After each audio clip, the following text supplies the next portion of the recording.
프랑스 디즈니랜드 파리에서 9살 소녀와 39살 남성의 가짜 결혼식이 열려 충격을 주고 있습니다. 결혼식을 기획한 남성은 아동 성범죄 전과자로 영국에서 수배 중인 인물인데요. 그는 웨딩 촬영이라 속이고 약 2억 원을 지불해 디즈니랜드를 대관했으며 하객을 광고로 모집하고 무대와 꽃장식, 케이크까지 준비해 실제 결혼식처럼 꾸몄습니다. 하지만 어린 신부를 본 직원이 이상함을 느껴 결혼식은 중단됐고 남성을 포함한 4명이 현장에서 체포됐습니다. 이들은 SNS 콘텐츠 촬영을 위한 조작극을 벌인 것으로 조사됐는데요. 디즈니랜드 측은 계약 당시 속았다며 수사에 협조하고 있다고 밝혔습니다.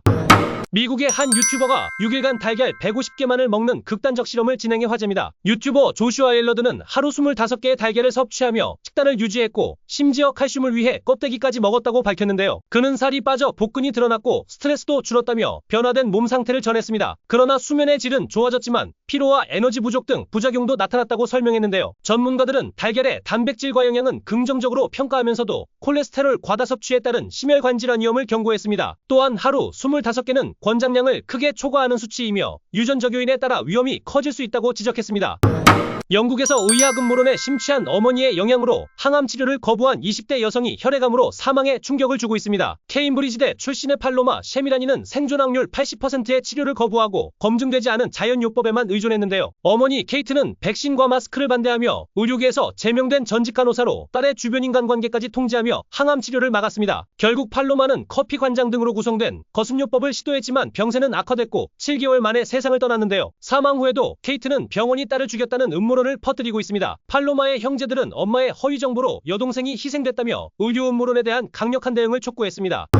과학자들이 인류 종말에 대비해 인간의 대변 샘플을 냉동 보관하는 마이크로바이오타 볼트 프로젝트를 추진 중입니다. 이는 장내 미생물 등 유익한 균을 미래에 보존 복원하기 위한 시도로 스위스 취리 대저장고에 천여 점의 대변 샘플과 발효식품이 보관되어 있는데요. 연구진은 미생물 손실이 알레르기, 자가면역 질환 등 만성질환 증가와 생태계 파괴로 이어진다고 경고했습니다. 현재 냉동된 미생물을 실제 복원할 수 있는 기술은 없지만 언젠가 과학이 이를 가능케 하리라는 기대도 내비쳤는데요. 이 프로젝트는 2018년에 시작돼 세계 각국에서 1200여 점의 샘플을 수집했으며 2029년까지 10,000점 확보를 목표로 하고 있습니다.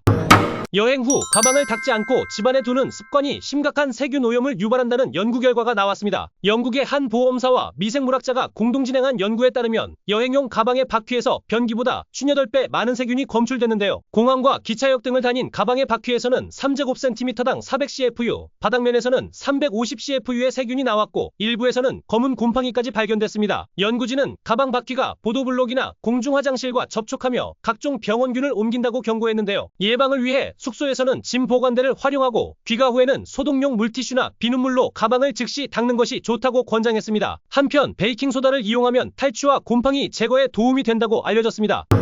중국 광저우에 거주하는 50세 여성이 아들의 러시아인 동급생과 결혼하고 임신한 사실이 알려지며 큰 화제를 모으고 있습니다. 시스터신으로 알려진 이 여성은 이혼 후 두 자녀를 홀로 키우며 전자상거래 사업을 이어온 것으로 알려졌는데요. 러시아 유학생 대포와는 6년 전 아들의 소개로 처음 만나 인연을 맺었고 꾸준한 연락 끝에 올해 초 혼인신고를 마쳤습니다. 20세 이상의 나이차에도 불구하고 아들의 응원에 힘입어 결혼을 결심했다고 전했는데요. 최근에는 고령 임신 사실까지 공개하며 위험하지만 함께라면 그만한 가치가 있다고 말했습니다. SNS에서는 응원과 우려가 엇갈렸지만 신 씨는 시간이 우리의 사랑을 증명할 것이라며 산전 검사 결과를 공개했습니다.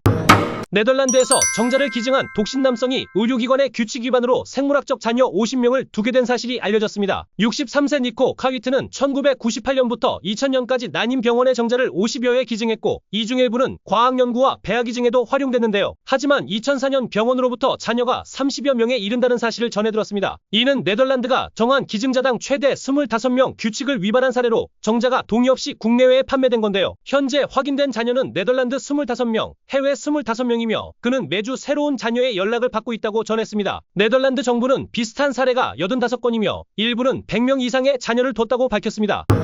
말레이시아에서 사채업자가 주소를 착각해 엉뚱한 주택에 불을 지르는 황당한 사건이 발생했습니다. 현지 언론에 따르면 페낭주의 한 주택에서 새벽 4시 50분쯤 화재가 발생해 이웃한 주택 3채가 전소됐고 차량 5대와 오토바이 4대도 불에 탔는데요. 다행히 인명피해는 없었지만 피해 주민들은 화재 전부터 협박을 받아온 정황을 경찰에 알렸습니다. 집에서 휘발유자국과 붉은 페인트, 협박 쪽지가 발견됐으며 쪽지에는 전혀 다른 주소와 특정 여성의 이름이 적혀 있었는데요. 실제 피해를 입은 집은 해당 주소와 무관한 3번지와 5번지로 사채와 관련이 없는 것으로 알려졌습니다. 경찰은 사채업자의 방화 가능성을 염두에 두고 사건을 수사하고 있습니다. 인도 벵갈루루의 한 공사 중인 건물에서 20대 여성이 영상을 촬영하다 추락해 숨지는 사고가 발생했습니다. 프리프레스 저널에 따르면 사망한 여성 난디니는 친구들과 함께 13층 옥상에서 술을 마시던 중 슬픈 릴스를 찍겠다며 혼자 올라가 촬영을 시도한 것으로 전해졌는데요. 난디니는 당시 난간 근처에서 휴대전화를 들고 영상을 촬영하다가 중심을 잃고 그만 엘리베이터 통로 아래로 추락한 것으로 밝혀졌습니다. 사고 직후 친구들은 현장을 급히 떠났고 경찰은 CCTV 분석을 통해 현장에 있었던 여성 한 명의 신원을 확보했는데요. 이 여성은 경찰 조사에서 친구들 사이에 연인 문제로 말다툼이 있었다는 진술을 남겼습니다. 현재 경찰은 난디니가 추락하게 된 정확한 경위를 조사 중이며 공사장 안전관리 미흡 여부도 함께 들여다보고 있습니다. 연예인과 유명 강사, 재벌 등을 납치해 몸값을 요구하려던 계획을 세운 60대 남성이 실형을 선고받았습니다. 울산지법은 강도예비 혐의로 기소된 A씨에게 징역 2년 6개월과 위치 추적 전자장치 부착 5년을 명령했는데요. A씨는 지난해 11월부터 인터넷 검색으로 대상자들의 집과 차량 정보를 수집하고 흉기와 전기충격기, 마취제 등을 준비한 뒤 서울 고급 주택가를 사전 답사한 것으로 밝혀졌습니다. 공범을 찾기 위해 성범죄자 알림이 사이트에서 B씨에게 접근했지만 B씨의 신고로 계획이 발각됐는데요. 법정에서 A씨는 실제 범행 의도는 없었다고 주장했지만 재판부는 그의 준비 정황과 전과 기록 등을 근거로 받아들이지 않았습니다.